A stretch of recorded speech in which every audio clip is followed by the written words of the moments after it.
Sir కూడా వేసాను sir కూడా వేసాను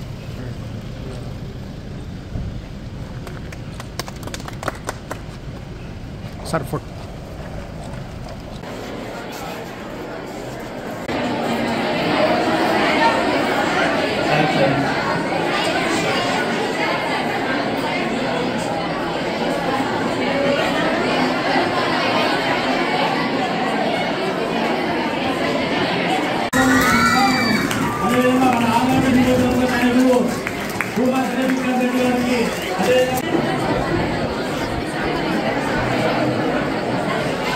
అదేవిధంగా ఈరోజు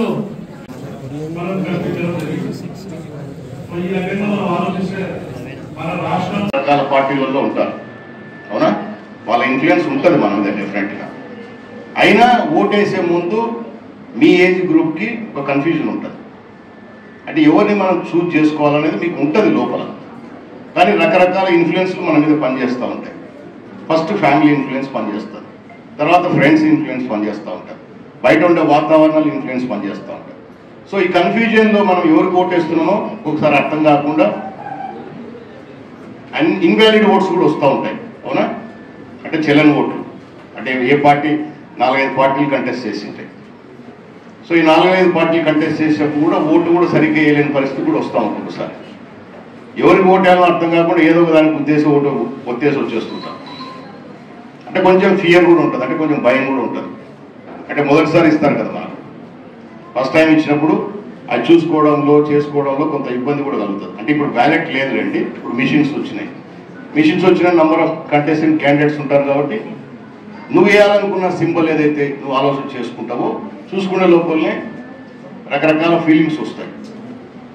సో ఇవన్నీ ఫస్ట్ ఓట్ వేసిన వాళ్ళకి ఎక్స్పీరియన్స్ ఉంటుంది. అంటే ఆ ఎక్స్పీరియన్స్ నాకు కూడా జరిగింది కాబట్టి చెప్తున్నా. ఇది కామన్గా 80%, 90% సౌండ్ తగ్గి వినిపిస్తుంది కదా మనక. సో ఓటు ఈ కన్ఫ్యూజన్స్ లో నుంచి మనం బయటికి వచ్చి గడిచిన మీరు చదువుకున్నప్పుడు ఈ 4-5 సంవత్సరాలు అంటే ఇంటర్మీడియట్ నుంచి మనకు ఒక అవగాహన వస్తూ ఉంటుంది. ఇప్పుడు డిగ్రీ స్థాయికి వచ్చినారు, మీరు డిగ్రీ కంప్లీషన్లో కూడా వస్తుంటారు. సో ఇప్పుడు ఒక నిర్ణయం తీసుకోవడానికి మీకు ఒక ఏజ్ వచ్చింది ఇప్పుడు. సో ఆ ఓటు వేసే ముందు కొంచెం ముందే ఆలోచన చేసుకోవాలా. ఎందుకంటే చదువుతూ ఉంటారు, మన బుక్లు మన లాంగ్వేజ్ అంటే మన సబ్జెక్ట్లే కాకుండా ఈరోజు ప్రపంచం అంతా కూడా మీ చేతిలో ఉంది, రైట్. ప్రతి ఒక్కరికి సెల్ ఫోన్ ఉంది. సెల్ ఫోన్ లేని వాళ్ళు ఎంతమంది నా చేతులతో ఒకసారి లేని వాళ్ళు చాలా తక్కువ, ఒక 10 మంది లేరు. దాదాపు 300 మంది పిల్లలు ఇక్కడ ఉంటే 10 మంది పర్సెంటేజ్. సో వాళ్ళకి లేకపోయినా అట్లీస్ట్ ఇంట్లో ఉన్న ఫోన్ ఉంటుంది ఖచ్చితంగా, అవునా. మీకు లేకపోయినా కూడా మీ ఇంట్లో ఫోన్ ఉంటుంది. కాబట్టి ఈరోజు మీరు ప్రపంచాన్ని అంతా చూస్తూ ఉన్నారు. ఒక ఆత్మకూరే కాదు, మన నియోజకవర్గమే కాదు, మన రాష్ట్రం కాదు, ప్రపంచం అంతా కూడా ప్రపంచంలో ఏం జరుగుతుందో అనేది ఈరోజు మీకు తెలుసు. అంటే మంచిది చూసుకుంటే పర్లే, చాలా వెరైటీ కూడా ఉంటాయి విషయాలు. దయచేసి అది దానిలో జోలిపోవద్దండి. ఒక టెక్నాలజీ, ఒక సైన్స్ డెవలప్ అయిందంటే దాంతోపాటు మంచి చెడు రెండు వస్తుంటాయి ఎప్పుడు కూడా. సో ఈ ఏజ్లో మనకి ఏది అవసరమో అది చూసుకోవాలా, దానిపైన శ్రద్ధ పెట్టాలా. మీరు ఫ్యూచర్లో డెవలప్ కావాలంటే ఆ సబ్జెక్టులన్నీ మీరు చూసుకుంటూ ఉంటారు. సో గడిచిన గత ప్రభుత్వాలలో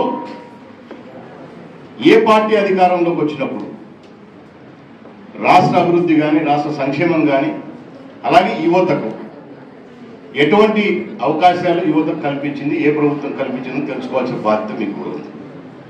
హైదరాబాద్ ఎంతమంది చూసారు మీరు? చేతులు ఎత్తండి. హైదరాబాద్ ఓకే, ఎట్లా ఉంటుంది సిటీ ఇప్పుడు? ఎట్లా ఉంది సిటీ? నేను 1982లో హైదరాబాద్లో జాయిన్ అయినా. ఇప్పుడు 82. ఇప్పుడు ఎంత ఇందాక మా వాడు యువ నాయకుడు మాట్లాడతాను. నేను ఇప్పుడు యువ నాయకుని కదా స్వామి, వాళ్ళకంతా తండ్రి వయసు కూడా నాకంటే పెద్దోళ్ళు ఉంటే యువ నాయకుడు చెప్పి విద్యార్థి అయితే యువ నాయకుడు. 82లో నేను హైదరాబాద్ జాయిన్ అయినప్పుడు 82-83లో హైదరాబాద్ సిటీ ఏంటి, ఈరోజు హైదరాబాద్ సిటీ ఏంటి. చంద్రబాబు నాయుడు గారు మొట్టమొదటిసారి ముఖ్యమంత్రి అప్పుడు చంద్రబాబు నాయుడు గారు ముఖ్యమంత్రి కానంత వరకు హైదరాబాద్ డిఫరెంట్గా ఉంది. ఒక కంపెనీ లేదు, అవునా, సాఫ్ట్వేర్ అసలే లేదు, లేండి హార్డ్వేరే లేదు, సాఫ్ట్వేర్ ఇట్స్ పెట్టి హార్డ్వేర్ కంపెనీలే లేవు ఆయన ముఖ్యమంత్రి కానంత వరకు. మరి ఆ రోజు ఆయన ముఖ్యమంత్రి అయినప్పుడు విజన్ 2020 అని ఎప్పుడు పెట్టాడు? ఇది 2000 ఇయర్లో. ఎప్పుడు? 2000 ఇయర్లో విజన్ 2020 అంటే 20 సంవత్సరాల తర్వాత రాష్ట్రం ఎట్టుండాలా, మన క్యాపిటల్ ఎట్టుండాలా, ఈ క్యాపిటల్లో ఎన్ని సంస్థలు రావాలా, ఎంతమందికి ఉద్యోగాలు క్రియేట్ కావాలా అంటే 20 సంవత్సరాలు. అంటే ఈరోజు 2024, 24 సంవత్సరాల ముందు మన ఫ్యూచర్ ఎట్టుండాలా, మన పిల్లల భవిష్యత్తు ఎట్టుండాలని ఆలోచన చేసి ఆయన దానికి అడుగులు ముందుకేసినాడు. ఈరోజు హైదరాబాద్ మీరు చూస్తున్నది హైదరాబాద్ కాదు, ఈరోజు ప్రపంచంలోనే గుర్తింపు పొందిన సిటీ ఇప్పుడు హైదరాబాద్. ఆ రోజు ఆయన విజన్ 2020 అని చెప్పినప్పుడు అందరు నవ్వినారు. అంటే అన్ని పొలిటికల్ పార్టీస్ కానివ్వండి, మేధావులు కానివ్వండి, సంఘాలు కానివ్వండి, విద్యార్థులు కూడా. అంటే ఏది విజన్ 2020 అంటే? అది ఈరోజు కనిపిస్తూ ఉండేది. ఈరోజు హైదరాబాద్ కొన్ని లక్షల మంది ఆ రోజు ఈరోజు ఉద్యోగాలు చేసుకుంటా ఉన్నారు. సామాన్య కుటుంబంలో పుట్టి ఒక అర్ధ ఎకరా సెంటు భూమి లేని కుటుంబాలు కూడా కులాలతో మతాలతో సంబంధం లేకుండా, వర్గాలతో సంబంధం లేకుండా మీరు కష్టపడి చదువుకుంటే గతంలో ఓన్లీ ఇంజనీరింగ్ గ్రాడ్యుయేట్స్ మాత్రమే ఆ సాఫ్ట్వేర్ ఎంప్లాయ్మెంట్ దొరికేది. ఈరోజు 10th క్లాస్ చదివిన వాళ్ళకు కూడా నాలెడ్జ్ ఉంటే సాఫ్ట్వేర్ ఉద్యోగం దొరుకుతుంది. దట్ ఈజ్ చంద్రబాబు నాయుడు, గుర్తుపెట్టుకోండి.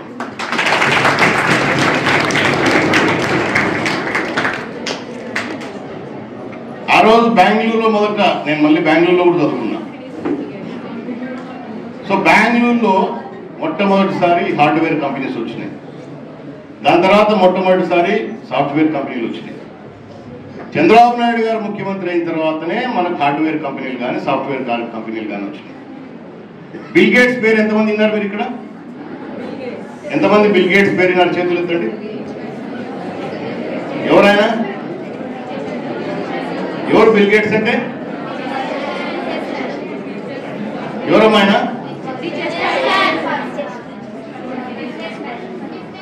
One of the richest person in the world, right? ఏంటి ఆయన బ్యాక్గ్రౌండ్?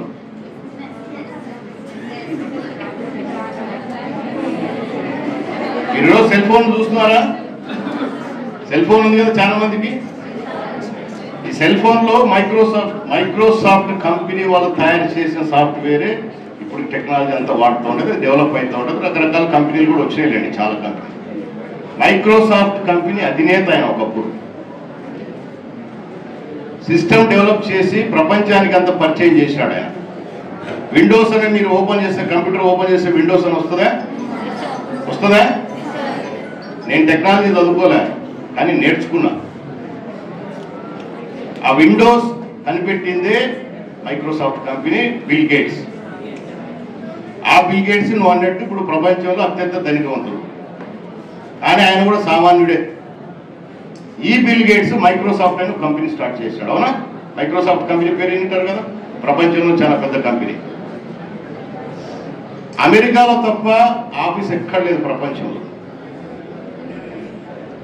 ఎక్కడెక్కడోళ్ళు అక్కడ పోయి పనిచేసుకునే వాళ్ళే, కానీ అదర్ దాన్ అమెరికా అంటే అమెరికా దాటి ప్రపంచ దేశాలలో ఎక్కడ వాళ్ళ సెటప్ లేదు, వాళ్ళ ఆఫీస్ లేదు. అటువంటి ఆఫీసు మైక్రోసాఫ్ట్ అధినేత బిల్ గేట్స్ ని చంద్రబాబు నాయుడు గారు ముఖ్యమంత్రిగా ఉన్నప్పుడు 6 నెలలు ఆయన ఇంటర్వ్యూ కోసం తిప్పలబడినాడు. అతనేమో ప్రపంచంలో పెద్ద ధనిక సంపన్నుడు, పెద్ద కంపెనీ. ఒక ముఖ్యమంత్రి అంటే మన రాష్ట్రంలో, మన దేశంలో ఒక 29 రాష్ట్రాలు ఉంటే ఒక రాష్ట్రం మన ఆంధ్రప్రదేశ్, అవునా? ప్రపంచాలలో గుర్తింపు పొందిన వ్యక్తి ఆయన. అంటే అమెరికన్ ప్రెసిడెంటే ఈయన అడిగి ఇంటర్వ్యూ తీసుకునే స్థాయి బిల్ గేట్స్ది. అటువంటిది ఒక ముఖ్యమంత్రికి ఎందుకు ఇంటర్వ్యూ చేయాలి? అంటే ఒక రాష్ట్రం పట్టు వదలకుండా చంద్రబాబు నాయుడు గారు బిల్ గేట్స్ గారితో 6 నెలల తర్వాత ఒక ఇంటర్వ్యూ 5 నిమిషాలు టైం ఇవ్వన్నాడు ఆయన. అంతే, నీకు ఎందుకు ఇవ్వాలని ఆయన, నీతో నాకేం పనింది, నిజంగా ఆయనకేం పని లేదు. 5 నిమిషాలనే టైం తీసుకొని 6 నెలల తర్వాత 45 మినిట్స్ టైం ఇచ్చినాడు బిల్ గేట్స్ చంద్రబాబు నాయుడు గారికి. 45 నిమిషాలు టైం ఇచ్చి ఈ 45 నిమిషాల్లో చంద్రబాబు నాయుడు గారు ఫ్యూచర్ ఏం ఆలోచన చేస్తున్నాడు, రాష్ట్రం కోసం ఎంత మంచి ఆలోచన చేస్తున్నాడు అనేది చెప్పినాడు. దానికి నచ్చి అమెరికా తర్వాత ఫస్ట్ మైక్రోసాఫ్ట్ ఆఫీస్ హైదరాబాద్లో వచ్చింది, గుర్తుపెట్టు.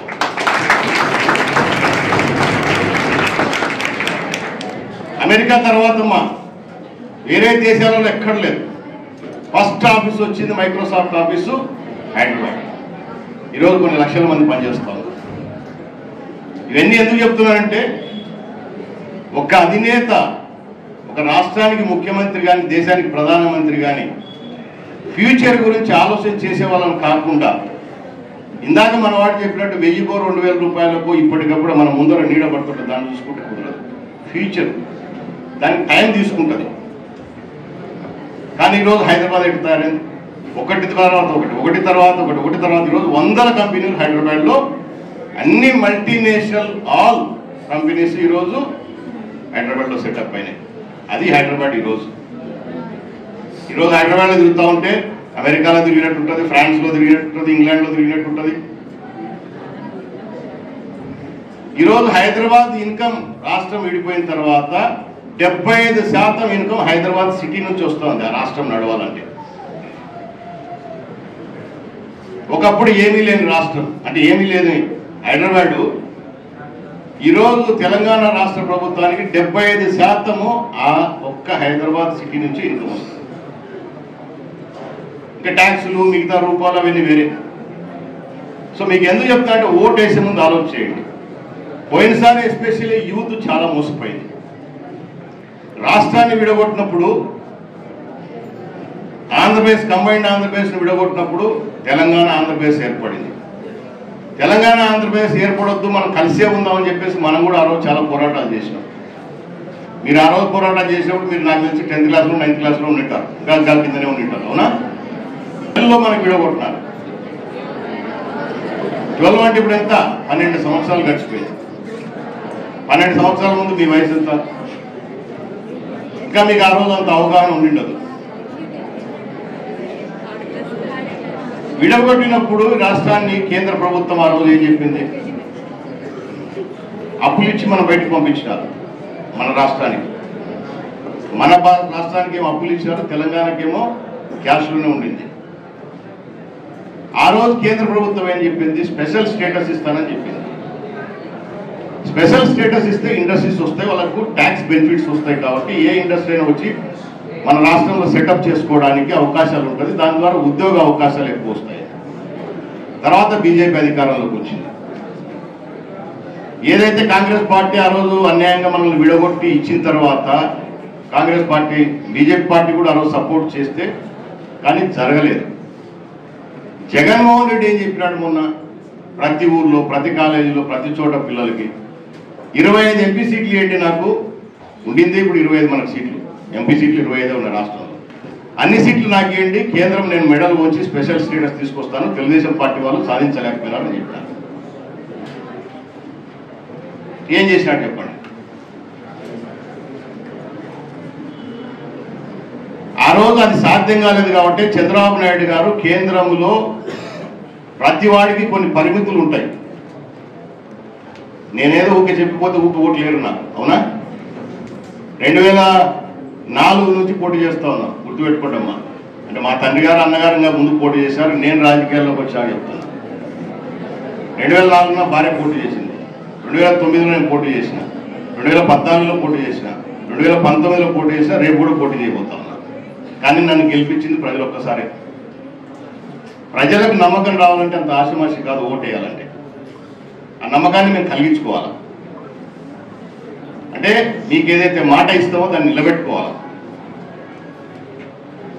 సో దాంట్లో ఒక్కొక్కసారి ఫెయిల్ అవుతూ ఉంటాం, ఆల్టర్నేట్ చూసుకోవాల్సిన పరిస్థితి వస్తుంది. చంద్రబాబు నాయుడు గారు కూడా అదే పని చేసినాడు. ఏదైతే కేంద్ర ప్రభుత్వం ఒప్పుకోకుండా ఉంది కాబట్టి కేంద్రంలో ఆ పార్టీకి పూర్తి మెజార్టీ ఉంది కాబట్టి ప్రాంతీయ పార్టీలు చెప్పినట్టు వినే పరిస్థితి ఉండదు. మీకు ఎందుకంటే ఇవన్నీ ఫ్యూచర్లో మీకు తెలియాలనే ఉద్దేశంతో చెప్తా ఉన్నా, కొంచెం టైం తీసుకొని అయినా. స్పెషల్ స్టేటస్ బదులు స్పెషల్ కేటగిరీలో ఫండ్స్ ఇస్తామని చెప్పినారు.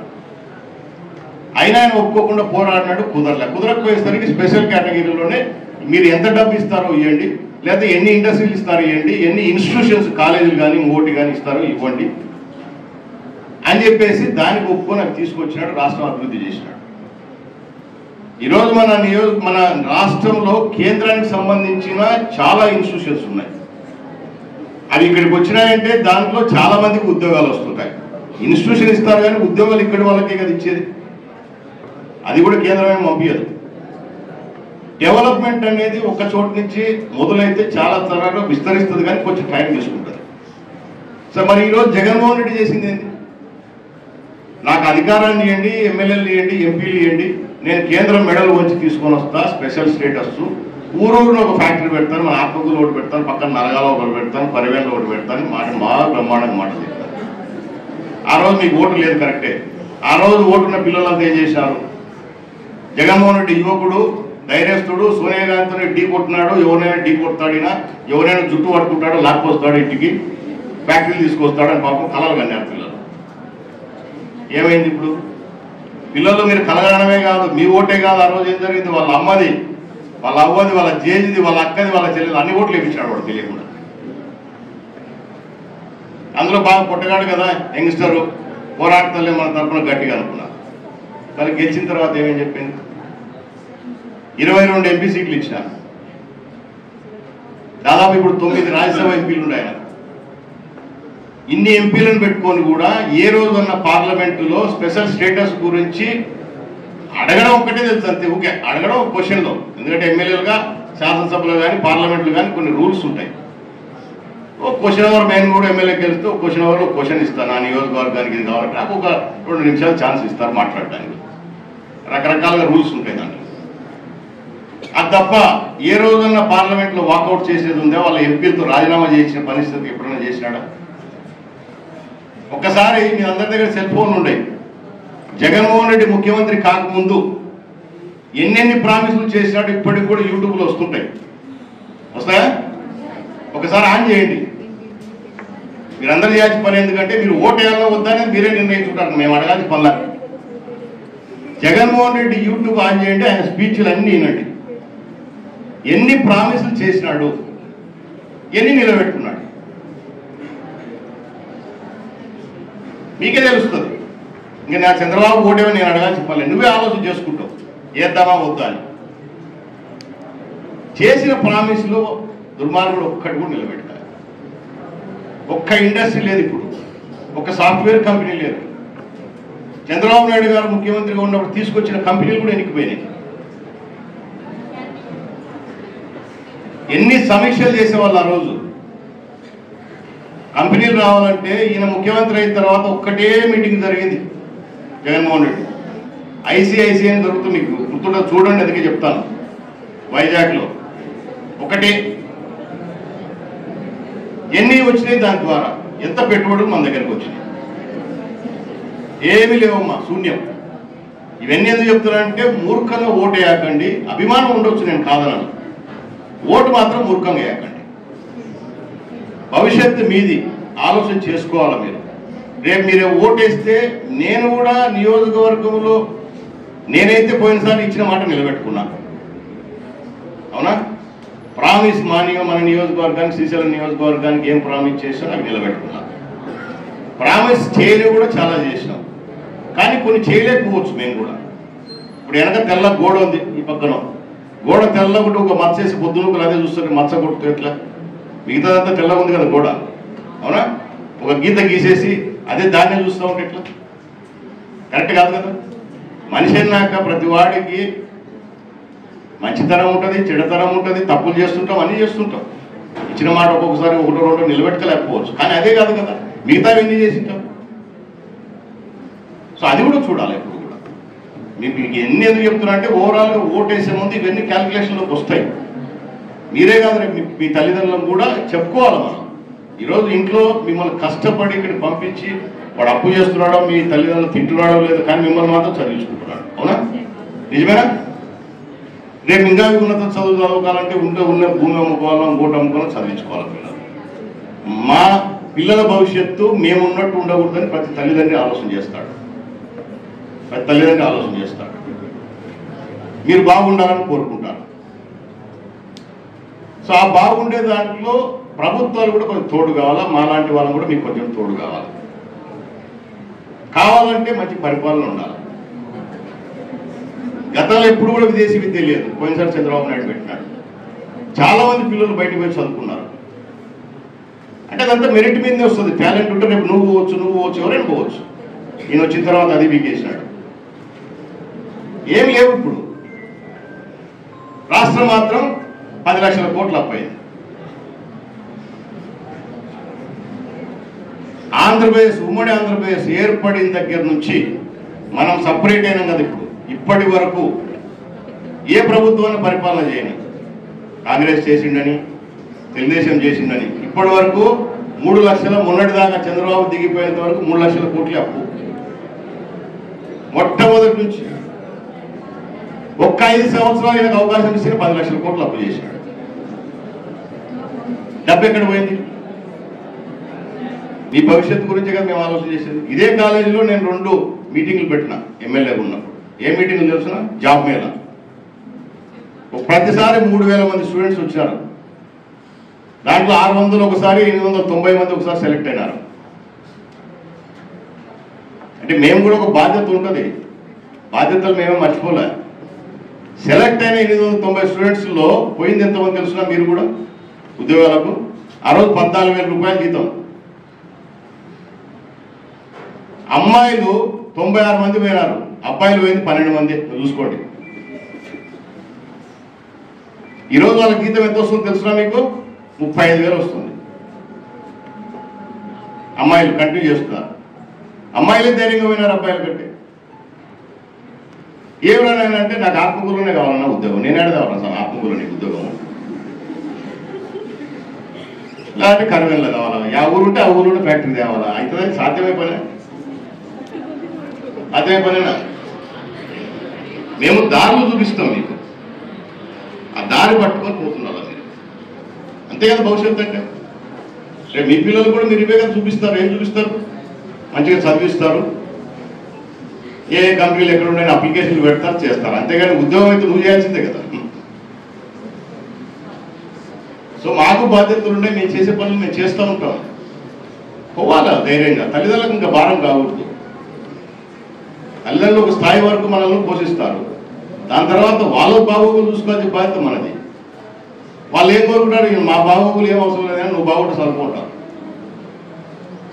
సో అది భారం కావద్దు. మనం వాళ్ళకి ఒక స్థాయి వరకు వాళ్ళ మీద ఆధారపడతాం, కానీ తర్వాత లేదు కదా. ఆ ఇన్స్పిరేషన్ కింద మీకుంటే ఈరోజు నువ్వు ఎంత డబ్బు వస్తుంది అనేది కాదు, నీకు 10,000 రూపాయలు సరిపోతుంది. వాస్తవంగా చెప్పాలంటే ఒక స్టూడెంట్ అయిపోతుంది జాగ్రత్తగా ఉంటే. ఈరోజు ఎక్కడ పోయినా కూడా లేబర్ యాక్ట్ ప్రకారం జీతం ఇవ్వాల్సిందే. మినిమం 18,000 రూపాయలు ఉంటుంది.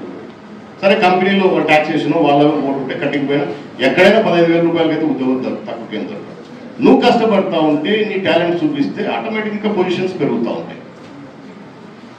సో ఇవన్నీ కూడా మీకు అవసరం ఫ్యూచర్లో. దానికి మేము చేసే ప్రయత్నాలు మేము చేస్తాం. మీరు వేయాల్సింది ఇందాక విఖ్యాత్ చెప్పాడు, ఒక్కసారి మీరు ఓటేస్తే 5 సంవత్సరాలను మిమ్మల్ని చూసుకోవాలి. అవునా? మీరు వేసేది ఒక్కసారి ఓటు, కానీ 5 సంవత్సరాలను ఏ పార్టీ అధికారంలో వచ్చి పరిపాలించాలి. ఈ 5 సంవత్సరాల్లో మనకి ఏం జరుగుతూ ఉంది, ఏం చేస్తారు డెవలప్మెంట్. ఒక 5 సంవత్సరాలు ఎవడు తీర్చిదిద్దలేడు, కానీ ఉన్న టైంలో నువ్వు ఎన్ని మ్యాక్సిమం చేయగలిగినావు అనేది చూడాలి మీరు. సో అది చంద్రబాబు చేయగలడు. ఖర్చు పెట్టడం పెద్ద పని కాదు. అవునా? ఇప్పుడు మన జగన్మోహన్ రెడ్డి చేసినట్టు ఇప్పుడు 1 కోటి రూపాయలు ఇస్తే సాయంత్రానికి అయిపోయే పెద్ద పని కాదు. ఇప్పుడున్న ప్రపంచంలో అవునా, 1 కోటి రూపాయలు ఇస్తే కరెక్ట్ గంటకు అయిపోయేయచ్చు. కానీ 1 కోటి రూపాయలు సంపాదించాలంటే గంట కూడా పని లేదమ్మా. ఇప్పుడు 1 కోటి రూపాయలు ఖర్చు పెట్టాలంటే, కానీ నువ్వు సంపాదించాలంటే 1 రూపాయలు సంపాదించాలంటే ఎంత కష్టం. సంపద సృష్టించకుండా అయినా అప్పు తెచ్చి ఖర్చు పెట్టి ఈరోజు రాష్ట్రాన్ని అధోగతి పాలు చేస్తా ఉన్నాడు. ఈరోజు మన వాడు చెప్పినట్టు అప్పు ప్రతి ఒక్కరి తల మీద 2.5 లక్షల నుంచి 3 లక్షల రూపాయలు అప్పు ఉంది. ఇది మాకే సంబంధం మీరు అనుకోవచ్చు, మనకే సంబంధం. ఇది డబ్బు మనం కట్టము, కానీ కడతాం మనమే. ఎట్లా కడతాం డబ్బు తెలుసా? మళ్ళీ మీరు అనుకుంటున్నారు ఈ అప్పు నాకేం సంబంధం లేదు, అది మనకే సంబంధం, మన మీదే పడుతుంది ఆ బాధ. మనకు అర్థం కాదు. మనం పోయి ఒక షాప్ పోయి ఎక్కువ కొనుక్కొస్తుంటాం, ఆ ఏముంది లేదు 2 రూపాయలు అనుకుంటుంటాం. ఒక పెన్ను కొనుక్కొచ్చుకుంటుంటాం, ఆ ఏముంది ఒక పెన్నే కదా అనుకుంటుంటాం. ప్రతి దాని మీద ట్యాక్స్ ఉంటుంది. ఎప్పుడైతే డబ్బులు పెరిగిపోతూ ఉంటాయో అక్కడ ట్యాక్స్ కూడా పెరిగిపోతాయి. సో ఏదైనా మనం కట్టాల్సిందే గుర్తుపెట్టుకోండి. అందుకే మంచిగా పరిపాలన చేసేవాడు కావాలా, ఫ్యూచర్ చూసేవాడు కావాలా. ఫ్యూచర్ అనేది ఒక్కటే రోజులో సాధ్యం కాదు, గుర్తుపెట్టుకోండి. ఇప్పుడు నువ్వు ఈరోజు పుట్టినావు, నువ్వు డిగ్రీ వరకు వచ్చేంత వరకు ఎన్నేళ్ళు పట్టింది? పుడితేనే ఎవరు డిగ్రీ చదవలేదు చదువుతాడా? అట్లే కదా డెవలప్మెంట్ అంటే కూడా. డెవలప్మెంట్ అంటే కూడా అంతేమ్మా. ఈ స్కూల్ కట్టాలంటే వెంకటేశ్వరరావు గారు ఎంత కష్టపడి ఉంటాడు. డిగ్రీ కాలేజ్ నేను ఎమ్మెల్యేగా ఉన్నప్పుడు గవర్నమెంట్ డిగ్రీ కాలేజ్ వాళ్ళు కూడా వచ్చారా మేడ? వచ్చారా? చేతులు ఎత్తండి. సో ఆ కాలేజ్ నేను ఎమ్మెల్యే ఉన్నప్పుడే వచ్చింది. ఈ కాలేజ్ కట్టిన బోర్డులు కూడా లేవు. కాలేజ్ కట్టినారు, ఓపెన్ చేసేసినారు. అట్లాగే మన ఎస్ఎన్ఆర్ డిగ్రీ కాలేజ్ వాళ్ళు వచ్చారా? కొంతమంది వచ్చారా? సో ఇన్స్టిట్యూషన్స్ వాళ్ళు నిర్మించాలని చాలా కష్టపడినారు. మీరంతా ఇక్కడ చదువుకుంటున్నారు. సంపాదన అనేది సృష్టించడం అనేది అంత ఆషామాషి విషయం కాదు. జగన్మోహన్ రెడ్డి తెలివంతా ఏ దాంట్లో పోతుందంటే ఎట్లా అప్పులు తీసుకురావాలా, దాన్ని ఎట్లా దుర్వినియోగం చేయాలా. ఈరోజు వైన్ షాప్లో పేర్లు చూస్తే అంటే పిల్లలు చాలా మంది మీకు అలవాటు ఉండకపోవచ్చులే, కానీ ఒకవేళ ఉంటే గింటే తెలుస్తుంది ఎన్ని బ్రాండ్లు ఉన్నాయని. ఏదైతే ప్రకటించిన పథకాలు ఉన్నాయో ఆ పథకాలు దాని మీద పెట్టాడు పేర్లు. మనకు లబ్ధి లేదు ఆ పథకాల వల్ల, కానీ వైన్ షాపులు మాత్రం ఉండే బ్రహ్మాండంగా అవే పేర్లే. అంటే ఏమి సిగ్గు లేదు, ఎక్కువ లేదు. ప్రజలకు ఏం మాట చెప్పినామో అది వదిలేసి ఆయన బ్రాంతి మీద విస్కీ మీద పెట్టుకున్నాడు పేర్లు. ఇటువంటి పరిపాలన మనకు అవసరం. ఒక్కసారి మనం అవకాశం ఇస్తేనే రాష్ట్రం ఇంత అధోగతి పాలైంది. మళ్ళీ మళ్ళీ ఇస్తే ఎట్లుంటుంది? మీ ఇంట్లో మీ తల్లిదండ్రులను కూర్చోబెట్టుకొని మాట్లాడండి. ఎందుకంటే బరువు బాధ్యతలు వాళ్ళు మోస్తూ ఉంటారు. వాళ్ళు ఎంత ఇబ్బందులు పడుతున్నారో చూస్తూ ఉంటారు. అన్ని వర్గాలు ఈరోజు అన్యాయం అయిపోయినాయి. ఒక్కసారి అవకాశం ఇస్తేనే, మళ్ళీ మళ్ళీ ఇస్తే ఫ్యూచర్ ఉండదు. మీ నాయనమ్మ ఏమని చెప్తారు, ఒరే ఈసారి నేను జగన్మోహన్కి వెళ్తే కత్తి మనం అమ్ముకొని కానీ హైదరాబాద్ పారిపోవాలి, కూలి పనుకు వెళ్ళిపోయి. డెఫినెట్గా ఇదే జరుగుతుంది. ఎందుకంటే అంత ఈజీగా మీకు అర్థం కావు, మాలాంటి వాళ్ళకే కొన్ని అర్థం కావు. ఎక్కడ పోతుందిరా స్వామి, ఇంత డబ్బు తెస్తున్నాడు కదా, ఎన్ని పథకాలు ఇస్తున్నాడు అని చూస్తున్నాం మేము కూడా. అవేం లేవు. గతంలో ఈ పథకాలు ఏం కాదు, కొత్తగా కాదు ఇవి. ముసలి వాళ్ళకు భర్తలు చనిపోయిన పెన్షన్ విధానం పెట్టిందే Telugu Desam party. Housing scheme NT Rama Rao garu Telugu Desam party స్థాపించి ఆయన ముఖ్యమంత్రి కానంత వరకు ఈ రాష్ట్రంలో పేదవాళ్లకు ఇల్లు అనేది లేదు. కొట్టాలు ఉండేటివి. మీకు తెలియదు, మీ నాయనలకు తెలుస్తుంది. అటువంటిది మొట్టమొదటిసారి భారతదేశంలో ఏ ప్రభుత్వం కూడా పేదవానికి ఇల్లు కట్టించేయలేదు. అట్లాంటిది ఎన్టీ రామారావు చేసినాడు. ఆస్తిలో అమ్మాయిలకు సమాన హక్కు చట్టం తీసుకొచ్చినాడు.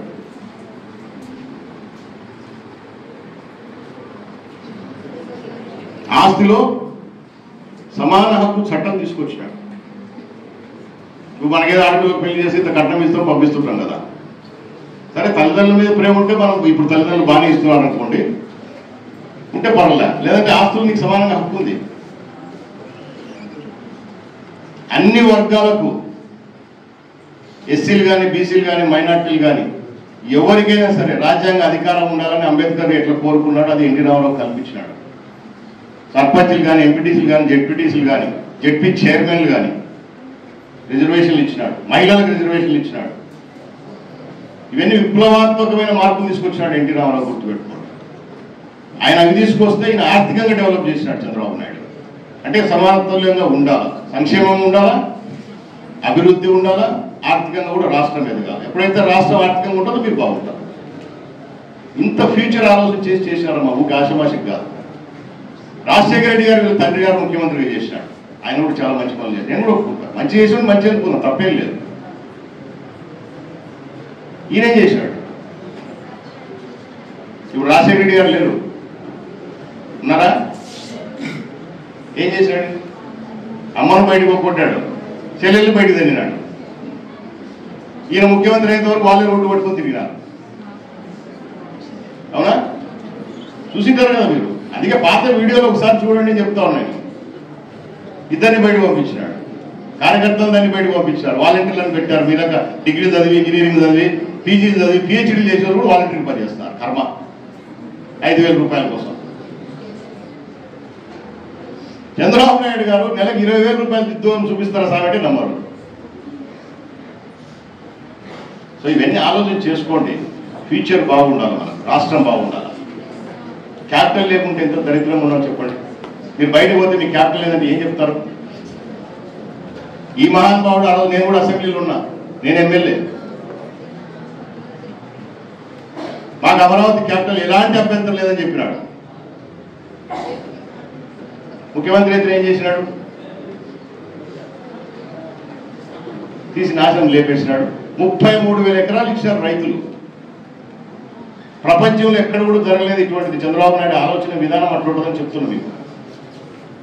గతంలో ఏదైనా పేదవానికి భూమి ఇవ్వాలన్నా, ఇంకోటి చేయాలన్నా, ఇట్లా క్యాపిటల్ ఏదైనా నిర్మించాలన్నా, ఒక ప్లేస్ నిర్మించాలన్నా రైతుల దగ్గర నుంచి కొంటా ఉంది. కొని వాళ్ళు పేమెంట్ చేసి డెవలప్మెంట్ చేస్తాం. ఫస్ట్ టైం పూలింగ్ అంటే రాష్ట్రం అప్పులలో బయటకు వచ్చినాము. ఇప్పుడు అంత డబ్బు పెట్టే పరిస్థితి లేదు రాష్ట్రము. అందుకే ల్యాండ్ పూలింగ్ చేశాడు ఆయన. అంటే రైతులు పార్ట్నర్ చేశాడు. దాంట్లో నువ్వు ఎకరా ఇస్తే 40% డెవలప్మెంట్కి పోతే మిగిలిన 60%లో రైతుకు సగం, ప్రభుత్వానికి సగం. క్యాపిటల్ డెవలప్ అయితే ఆ రోజు ఉంటే 5 లక్షల రూపాయలకి ఎకరా ఉంటే, ఇది డెవలప్ అయితే 50 లక్షలు పోతుంది ఆయనకి ఇచ్చిన స్థలం భాగమే. ఇది ఫ్యూచర్ ఆలోచనలు అంటే. ఈరోజు ఒకటి గుర్తుపెట్టుకోండి, ఈరోజు శ్రీశైలం ఆత్మకూరు మండలంలో ఎంతమంది చేతులు ఎత్తండి? ఆత్మకూరు మండలం, ఆత్మకూరు మండలంలోని గ్రామాలు కానీ టౌన్ కానీ ఎంతమంది ఉన్నారు? ఓకే. పాములపాడు మండలంలో, కొత్తపల్లి మండలం,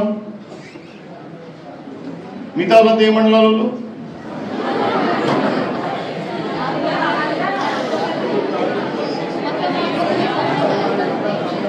ఆత్మకూరు టౌన్ ఎంతమంది ఉన్నారు? ఓకే. ఇప్పుడు నాకే కన్ఫ్యూజన్ వచ్చింది.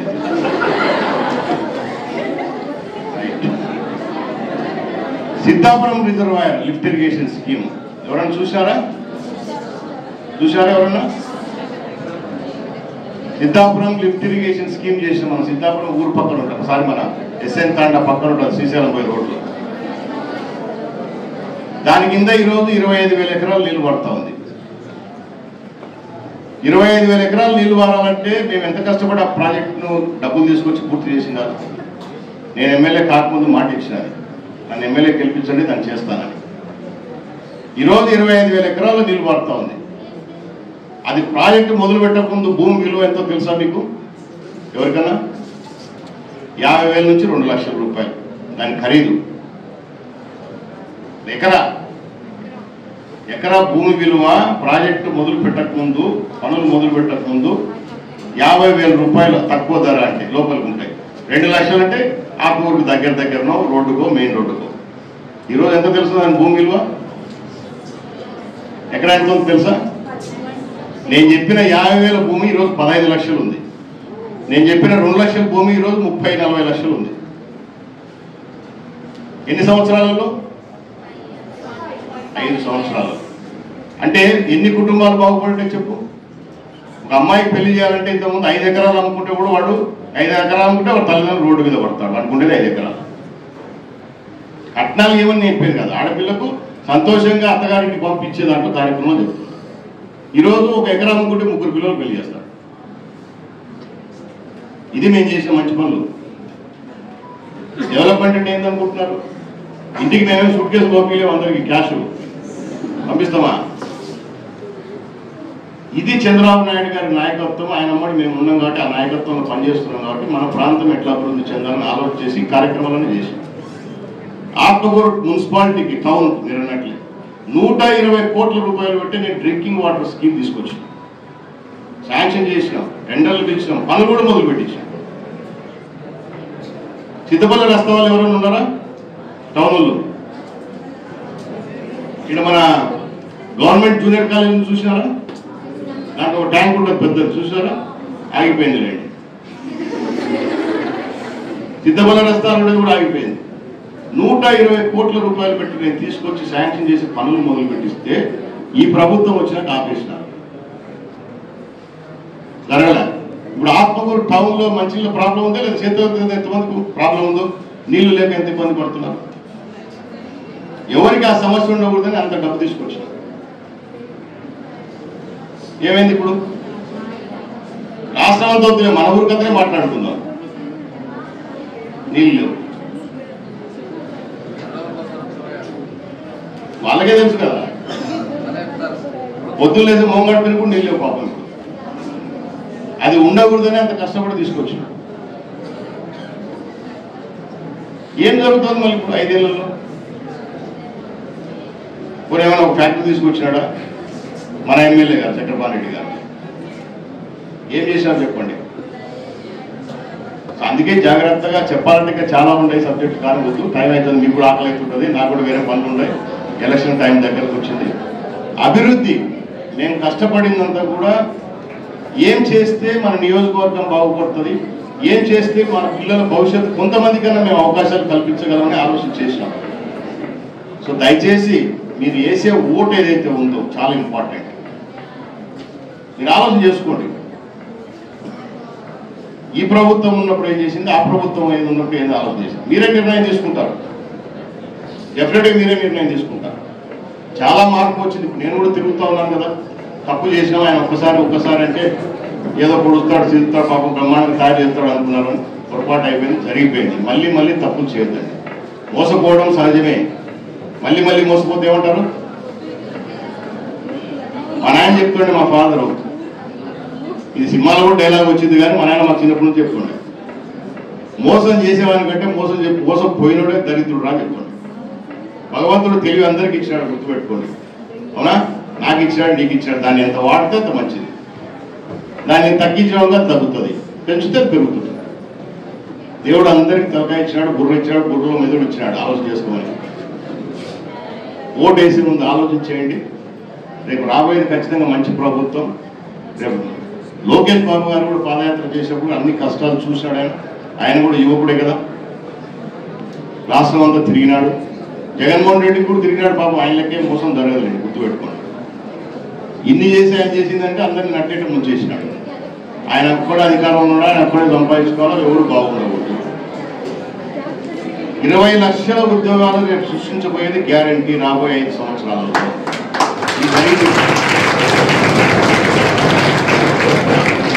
ఉద్యోగాలు రాని వాళ్ళకు కూడా పోయినసారి మన ప్రభుత్వం ఉన్నప్పుడు కూడా ఉద్యోగాలు రాని వాళ్ళకి, ఎందుకంటే కొత్తగా రాష్ట్రం ఏర్పడింది, కొత్తగా కంపెనీలు వచ్చినా వాళ్ళు సెటప్ చేసుకోవాలంటే 2-3 ఏళ్ళు పడుతుంది. మీకు ఉద్యోగాలు వచ్చేంత వరకు తల్లిదండ్రుల మీద కొంచెం భారం తగ్గాలని 2000 రూపాయలు నిరుద్యోగ వృత్తి ఇచ్చాం. డిగ్రీ కంప్లీట్ అయిన వాళ్ళకి ఈరోజు జగన్మోహన్ రెడ్డి గారు వచ్చినాక ఉద్యోగం లేదు, నిరుద్యోగ వృత్తి లేదు, తీసేసినాడు. రేపు మళ్ళీ మన ప్రభుత్వం వస్తేనే దాన్ని 3000 రూపాయలు ఇవ్వబోతున్నాం. రేపు అప్పటికి మీకు కూడా డిగ్రీలు కంప్లీట్ అయితే ఉద్యోగం వస్తే సంతోషం. ఒక ఇండస్ట్రీ వస్తే గుర్తుపెట్టుకున్నామా, ఒక 1000 మందికి ఉద్యోగం వస్తే 3000 మందికి మనకు ఇండైరెక్ట్ గా అవకాశాలు వస్తాయి, ఉపాధి. రేపు మన నియోజకవర్గాల్లో కూడా ఫ్యూచర్ లో టూరిజంకి మనకి ఎక్కువ అవకాశం ఉంది. రేపు నేను మళ్ళీ మీరు ఆదరిస్తే ఖచ్చితంగా టూరిజం మీద ఎక్కువ కాన్సన్ట్రేషన్ చేస్తాము. టూరిజం డెవలప్ చేస్తే ఒక ఉద్యోగం డైరెక్ట్ వస్తే 5 ఇండైరెక్ట్ ఉద్యోగాలు వస్తాయి, గుర్తుపెట్టాం. దాని కాన్సెప్టే అది. సో మంచి భవిష్యత్తు ఉంటుంది. రకరకాల ఆలోచనలు, మీకు కోరికలు ఉంటాయి కదా, మీకంటే మాకు ఎక్కువ కోరికలు ఉంటాయి. ఏంటి తెలుసునా, నా నియోజకవర్గం బాగుండాలా, డెవలప్ కావాలా, పిల్లలకు కొన్ని ఉద్యోగాలు దొరకాలనేది మీకంటే ఎక్కువ కోరికలు ఉంటాయి. సో మమ్మల్ని కూడా ఆ కోరికలు తగినట్టు పని చేయనండి. పని చేసే వాళ్ళు ఇంట్లో కూర్చోబెట్టారనుకో నష్టపోయేది మీరే. చక్రపాణి రెడ్డికి ఒక ముక్క చదువు రాదు, ప్రభుత్వం ఒక జీవో ఇస్తే చదువుకోలేనప్పుడు ఏం చేస్తాను నేను? మా పిఏ గారికి ఇచ్చాను, వాడిని చదువు రాదు. ఏం చెప్పాలి రేపు పొద్దున మీరు ఏమన్నా అడుగుతాం మేము? ఇప్పుడున్న కాలం ఎట్లుంది? ఎప్పుడో మన నాయనగారి కాలము పాతకాలం అయితే చదువు లేకపోయినా నడిచేది. ఇప్పుడు కుదరదు. ప్రతిదీ నేను పక్క మనిషి మీద ఆధారపడాలి నాకు విషయం తెలియకుంటే. ఎప్పుడైతే నాకు విషయం తెలిసిందో నా ఆలోచన మారిపోతుంది. దానికి తగినట్టు మేము పనిచేస్తాం. నాకు విషయం తెలియకుండా వాడు చెప్పినది విన్నాను అనుకో, నువ్వు ఏడుంటావు వెళ్ళిపోతావు, వాడు చెప్పినది ఇంట్లో ఎప్పుడు నేను. సో అటువంటిది వద్దు. దయచేసి బాగా ఆలోచన చేసుకోండి. ఫ్యూచర్ ఉండాలంటే దయచేసి తెలుగుదేశం పార్టీకి మీరు సహకరించండి.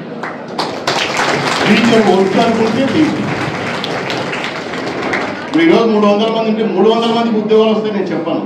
కనీసం అంటే 100 మందికి అయితే గ్యారెంటీ వస్తాయి ఉద్యోగాలు. మిగతా వాళ్ళకు వేరే అవకాశాలు చూస్తాం, మార్గాలు మేము కూడా ఎక్కుతూ ఉంటాం. అందుకే ఇందాక మిమ్మల్ని కూడా మాట్లాడమని చెప్పింది. మీకు కూడా ఐడియాస్ ఉంటాయి పిల్లలకి. ప్రభుత్వం వస్తే మేము ఏం చేయాలని మీరు అడగాల.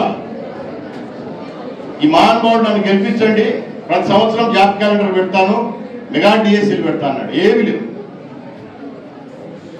ఇప్పుడు ఈరోజు రాష్ట్రంలో 24,000 ఉద్యోగాలు ఉంటే ఆయన ఇప్పుడు డిఎస్సీ పెడతాడు. నోటిఫికేషన్ వస్తుంది ఎలక్షన్లకు, 6,000 ఇచ్చాడు. 24,000 ఉద్యోగాలు ఖాళీ ఉంటాయి. ఏంది వాళ్ళు ఆయన చేస్తుండేది? లాస్ట్ గవర్నమెంట్ లో 2 డిఎస్సీలు పెట్టినాం మేము. మొన్న నేను మన ఆత్మకూరులో కోచింగ్ సెంటర్ ఉంది, ఏం పేరు దాని పేరు? స్నేహ. అక్కడికి వెళ్ళినా నేను. 5 సంవత్సరాల నుంచి కోచింగ్ తీసుకుంటున్నారు పాపం. ఈ ప్రభుత్వం వచ్చే నుంచి కోచింగ్ తీసుకుంటున్నారు పిల్లలు. ఆడ దాదాపు 400 మంది ఉన్నారు. ఈ 5 సంవత్సరాల నుంచి వాళ్ళు చదువుతూనే ఉన్నారు పాపం. వాడు కూడా ఇండియాలో గుర్తుపెట్టుకున్నాడు చెప్పు. ఒక్క ఉద్యోగం లేదే. లాస్ట్ మన గవర్నమెంట్ లో 2 డిఎస్సీలు పెట్టినాము, ఇండస్ట్రీ తీసుకొచ్చాము. శ్రీసిటీ అని ఒకటి ఉంది తిరుపతి దగ్గర, అక్కడ చాలా ఇండస్ట్రీస్ ఉన్నాయి. అవన్నీ కూడా చంద్రబాబు చేసినదే. నేను చెప్పిన ఈ జాబ్ మేళాలో నేను ఉన్నప్పుడు ఎమ్మెల్యేగా సెలెక్ట్ అయిన పిల్లలు అక్కడికి పోయినారు, చెన్నై పోయినారు, బెంగళూరు పోయినారు. సో ఈ రకంగా కూడా ఉద్యోగాలు వస్తాయి.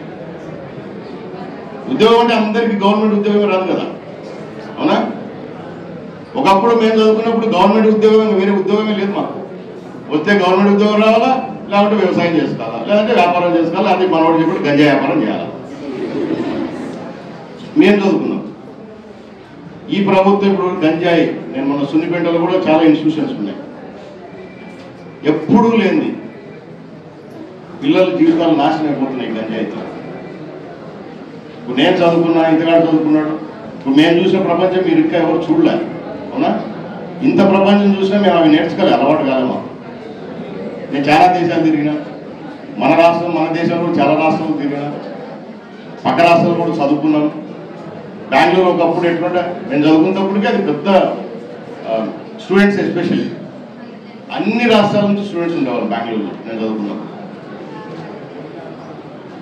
మాకేం అలవాటు కాలేదు. మళ్ళీ ఈరోజు మన ఆత్మకూరులో కూడా గంజాయి తీసుకుంటారంటే ఎంత బాధ వేస్తుంది. ఆలగడ్డలో గంజాయి తీసుకుంటారు, నందికొట్కులో, శ్రీశైలం, సున్నిపేటలో గంజాయి తోడుతున్నారు పిల్లలు. అంటే ఎక్కడి నుంచి వచ్చింది చెప్పు? ఇది మీరేం తీసుకురారు కదా.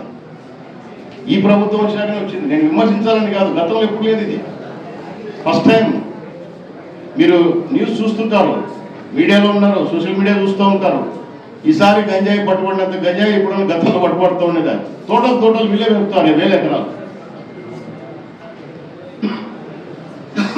సో ఇవన్నీ పోవాలా, మంచి ప్రభుత్వం రావాలి. అది తెలుగుదేశం పార్టీతోనే సాధ్యమవుతుంది, గుర్తుపెట్టుకోండి. దయచేసి మీరు ఎంతమంది ఫస్ట్ ఓటు వేస్తారు ఇక్కడ ఇప్పుడు చెప్పండి. రేపు ఫస్ట్ ఓటు వేయబోతున్నాడు ఎంతమంది? రేపు ఎలక్షన్లలో ఓటు వేయబోతున్నారు. ఫస్ట్ ఓటు ఎత్తండి, బాగానే ఎత్తండి, పర్లేదు.